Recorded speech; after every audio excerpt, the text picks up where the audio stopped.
the thing which must not be admitted, that the left hand goes with the right hand, that black goes with white, and that you wouldn't know what white was unless you knew what black was, and that you wouldn't know what is was unless you knew what isn't is,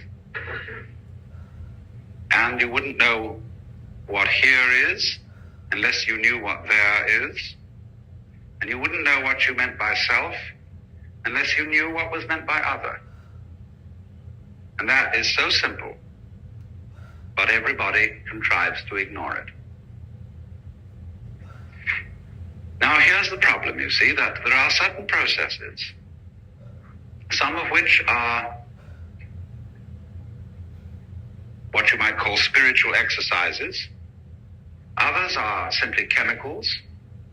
Others are just horse sense, whereby one comes to see very clearly indeed that black goes with white and self goes with other.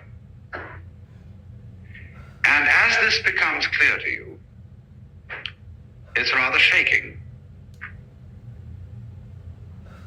Because, look, if what you define as you is inseparable from everything which you define as not you, just as front is inseparable from back,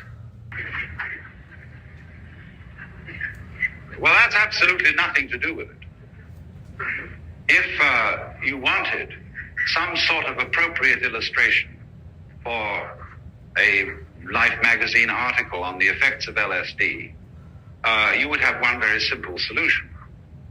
You would publish the most gorgeous color reproductions of Persian miniatures and of Moorish arabesques and of the illuminations of Celtic manuscripts. That would give you the story, so far as changes in human sensation are concerned. But there would be one thing very difficult to put across in pictures, because the people who looked at them, if they didn't get the point of view, wouldn't see it. And that is what I will call the sensation, as well as the intellectual understanding of polarity.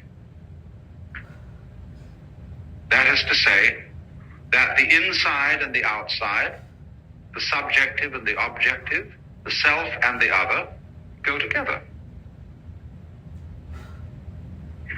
In other words, there is a harmony, an unbreakable harmony. When I'm using the word harmony, I don't necessarily mean something sweet. I mean absolute concordant relationship